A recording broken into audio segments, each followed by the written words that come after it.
Good morning, সেগুন জোহার বন্ধুরা। সবাই বলছে খেলা হবে, খেলা হবে, খেলা হবে। আমিও বললি খেলা হবে। তো খুড়া তো খেলাতে নাম লিখেই নিল। তো হ্যাঁ খুড়া, টিম তো এন্ট্রি করে নিলি আমরা। তো কেমন খেলা হবে? এদিকে তো আমি খেলার আগে একটুকু ভাবতে বসলি। ভাবে তো আমি তো চমকে যাচ্ছি।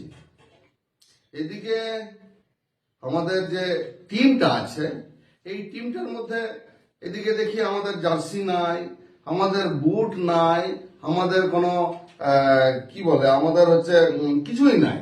আর এদিকে খাওয়া জুটছে না ঠিক করে। আর এদিকে তো মাঠে টুকু গেছিলি, মাঠে খবর নিয়ে দেখলি ওদের লাইন্সম্যানও ওদের, ওদের লেফারি ওদের। হ্যাঁ, সবাই যদি ওদের হয়, সবাই সব টকেই তো লিয়ে নিয়েছে, তো কেমন খেলা হবে? এদিকে দেখি পাড়ায় আমাদের টিমের মদনাবাড়ি তো পাল্হাই দিয়েছে, ওদের হয়ে খেলবে, আমাদের হয়ে নাই খেলবে। এদিকে আমাদের ঝংলা হাঁসদা তো খেলবে নাই বলছে, গাড়িয়া খাবে সেদিন। আর এদিকে লসু মাহাতো তো কোন দিকে যাবে এখনো বলছে না, তবে আমাদের দিকে নাই খেলবে। তো খুড়া, খেলা হবে তো কেমন খেলা হবে? এই খেলা আমি নাই খেলবো, এটা এমন খেলা হবে নাই হবে। তো নমস্কার বন্ধুরা, আপনাদের কাছে যেটা আমি বলতে চাইছি সেটা পরিষ্কার করে শুনুন। আমরা চোখের সামনে 2-4 দিনের মধ্যে আমরা লোকসভা ইলেকশন আমরা দেখতে পাচ্ছি। এই লোকসভা ইলেকশনে একটা জিনিস খুব তাৎপর্যভাবে আমরা যেটা লক্ষ্য করছি, এখানে দুটো গোষ্ঠীর মধ্যে লড়াই হচ্ছে। একটা হচ্ছে আমাদের প্রাকার্য গোষ্ঠী বা দীর্ঘদিন ধরে অবহেলিত, বঞ্চিত, শোষিত, নিপীড়িত গোষ্ঠী। আর একদিকে যারা ইউএসিয়ান গোষ্ঠী, যারা বারে বারে শুধু বলছে খেলা হবে, খেলা হবে, খেলা হবে। হ্যাঁ, তবে এটা কেমন খেলা হবে? যে খেলাতে আমাদের হাতে কোনো জার্সি নেই, যে খেলাতে আমাদের বুট নেই, আমাদের আঙ্কেল নেই, আঙ্কলেট নেই, আমাদের কিছুই নেই। সোজা মোদ্দা কথাই বলতে চাইছি, গণতন্ত্রের যে 4টা স্তম্ভ হয়, প্রথম স্তম্ভ, যে স্তম্ভগুলো আমরা সব থেকে ভালো জানি, সেটা হচ্ছে জুডিশিয়ারি। এই খেলায়, ভোটের খেলায় মারপিট কাটাকাটি করার পর যখন কোর্টে যাবেন, তখন দেখবেন আপনার একটাও এসসি, এসটি, ওবিসি আপনার কোনো জজ নেই। সমস্ত জজ হচ্ছে তাদের, প্রায় 98% জজ হচ্ছে শুধু আপার কাস্ট ব্রাহ্মণদের। আপনার নেই। আপনি বিচার পাবেন, আপনি তো ছাপাচ্ছেন খেলা হবে, খেলা হবে, খেলা হবে। আপনি ছাপাচ্ছেন খেলা হবে, খেলা হবে, খেলা হবে। খেলতে যান, কিন্তু যখন ঠ্যাং ভেঙে পড়ে আসবেন, তখন বিচার পাবেন, বিচার পাবেন না। নেক্সট কি আছে? নেক্সট হচ্ছে যেটা জুডিশিয়াল সিস্টেম, পর হচ্ছে আমাদের যেগুলো হচ্ছে অ্যাডমিনিস্ট্রেটিভ সেকশন, আমাদের আইএএস, আমাদের আইপিএস, যারা পুরো পলিটিক্যাল সিস্টেমটাকে, ইলেকশন কমিশন যারা কন্ট্রোল করে, সেখানে আপনার লোক আছে না মশাই? আপনার এসসি, এসসি, ওবিসির কোনো লোক নেই। আচ্ছা, নেক্সট যে সিস্টেমগুলো আছে, মিডিয়া বা গণমাধ্যম বা সংবাদ, যতগুলো কোম্পানি আছে আমরা জানি, যতগুলো কোম্পানি আছে, টিভি কোম্পানি, সমস্ত মালিকানা শুধু একমাত্র ব্রাহ্মণদের। আপনার নেই। আপনার খবর কে করবে মশাই? আপনার কেউ করবে না।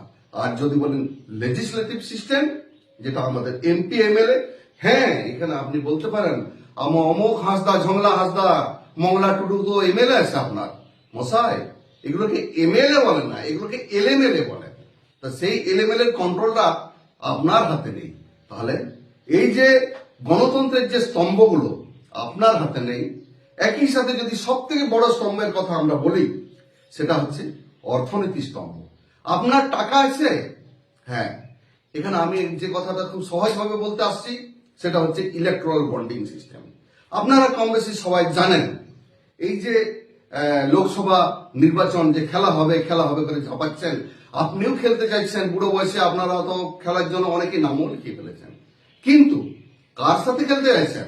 একদিকে দেখুন, আপনি ভারতবর্ষের মধ্যে 3টে সর্ববৃহৎ রাজনৈতিক কোম্পানি যদি বলেন, সেক্ষেত্রে আমরা এই মুহূর্তে দেখতে পাচ্ছি ভারতীয় জনতা পার্টি, তার হাতে কত টাকা ঢুকেছে?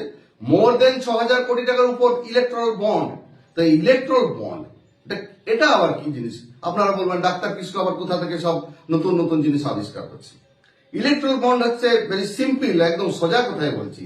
আজকে যে ওষুধ আপনি 10 টাকায় কেনার কথা, সেটা সান ফার্মা, এদিকে হচ্ছে সিপ্লা, এদিকে হচ্ছে আপনার হচ্ছে যতগুলো ডক্টর রেড্ডি সবচেয়ে বেশি টাকা দিচ্ছে, আপনারা জানেন। ডক্টর রেড্ডি এরা কি করছে, এরা আপনার ওষুধের দামটাকে 4 গুণ বাড়িয়ে দিয়ে সেই টাকাটা রাজনৈতিক মাঠে রাজনৈতিক দলকে সরাসরি দিয়ে দিচ্ছে।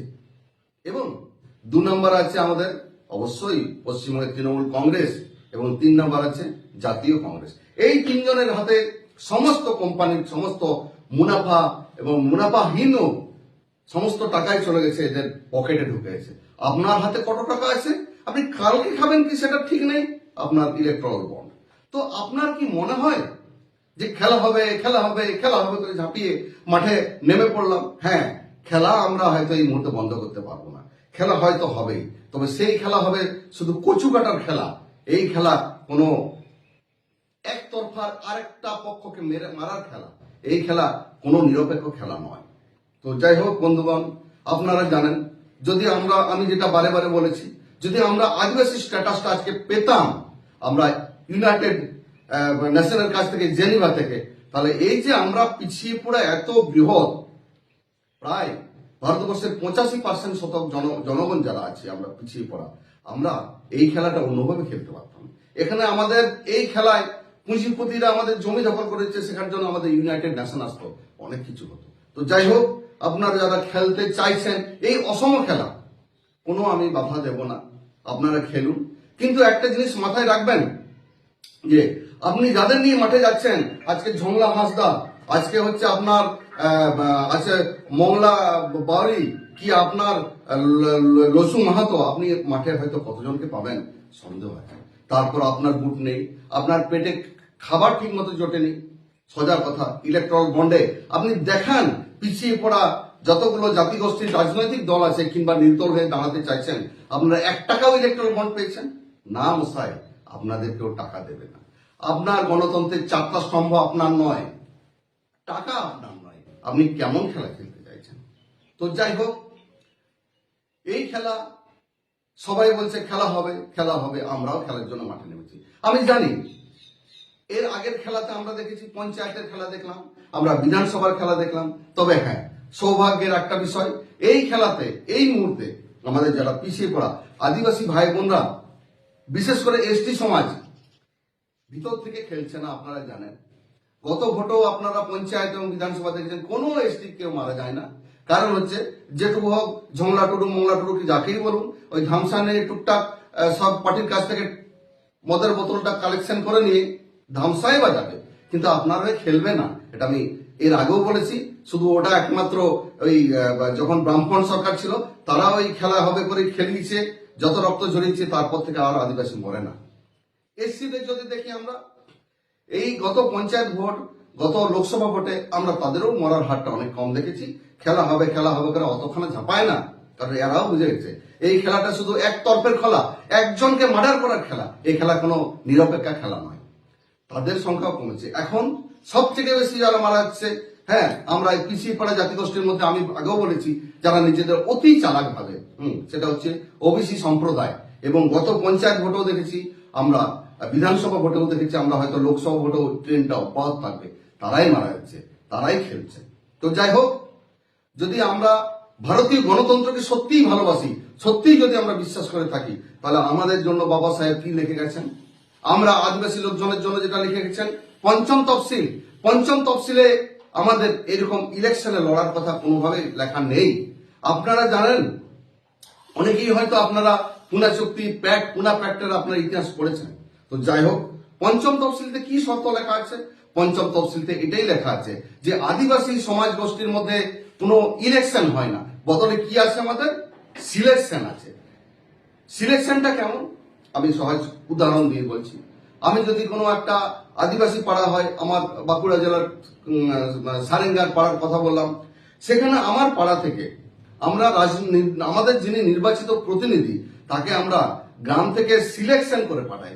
তিনি মাঝি হন, তিনি আমাদের গোডেত হন, তিনি আমাদের পারানিক হন, তিনি আমাদের পারগানা হন। এগুলোকে সিলেক্টেড করে আমরা আমাদের যে পঞ্চম তফসিল যে কাউন্সিল হয় সেখানে আমরা পাঠাই এবং সেখান থেকে নির্বাচিত প্রতিনিধি নয়, selection as a selection candidate হিসেবে পাঠানো হয় এবং সেই সিলেকশনে তিনি এরপর আমাদের যে পলিসি তৈরি করেন এমএলএ বা পঞ্চায়েতের লোকজনের যেমন হয় সেটা পরিচালনা করবেন। এরপর এটার জন্যই আমি বলতে চাইছি, আদিবাসী সিস্টেম যদি আমরা পঞ্চম তফসিলকে লাগু করি তাহলে পঞ্চম তফসিলে আমাদের কাউকে সিলেকশনে পাঠানোর জন্য কাউকে আমাদের বোম মারতে যেতে হবে না, কাউকে টাকা দিয়ে কিনতে হবে না, কাউকে আমাদের বাড়ি আগুন জ্বালিয়ে দিতে হবে, কাউকে রেপ করতে হবে না। কাজেই আমাদের সংবিধানের পঞ্চম তফসিলতে যে কথা লেখা আছে সেখানে হচ্ছে যে সিলেকশন করে আমাদের ক্যান্ডিডেট যাবে, নট ইলেকশন। কাজেই আমি আমার আপামর আদিবাসী পিছিয়ে পড়া বাউরি মাহাতো মাচো মেথর মুচি কামার সমস্ত ভাই, আমাদের আদিবাসী যে ভাইগুলো আছে সবাইকে আমি পিছিয়ে পড়া অনেক আমাদের মুসলিম ভাইও আছে যারা আমাদের পিছিয়ে পড়া, তাদের সব ভাইকে বলছি আমাদের সমাজের সিস্টেমে পঞ্চম তফসিলের মধ্যে যে সিলেকশন প্রসিডিউর লেখা আছে আমরা পঞ্চম তফসিলটাকে আমরা লাগু করার চেষ্টা করি। কারণ এই খেলা আমরা জিততে পারবো না, এই অসম যেখানে আমাদের গণতন্ত্রের 4টে স্তম্ভ নেই, যেখানে আমাদের টাকা নেই, ইলেকট্রাল বন্ড নেই, এই খেলা খেলতে পারবো না। আমাকে ক্ষমা করুন, আপনারা যারা খেলতে চাইছেন খেলুন, এই খেলা আমাদের পক্ষে নয়। যদি কেউ আদিবাসী মূলবাসী আমরা ভাই বোন যারা আছে যারা পঞ্চম তফসিল, এটা সংবিধানের পঞ্চম তফসিলতে পরিষ্কারভাবে আমাদের যে অধিকার দেওয়া আছে ক্ষমতা দেওয়া আছে আর যে ইমপ্লিমেন্ট হচ্ছে না, আমাদের চালু করতে দেওয়া হচ্ছে না, যদি সেটাই বিশ্বাস রাখেন তাহলে আমরা ওই পঞ্চম তফসিল খেলা খেলবো। এই খেলা খেলার মতো কোনো সদিচ্ছা একতরফা ভাবে একজনকে জিতিয়ে দেওয়া হবে এমন খেলা আমি খেলতে চাই না। এই খেলা নাই হবে। লাস্টে সবাইকে জোহার এবং সংগ্রামী অভিনন্দন জানাচ্ছি।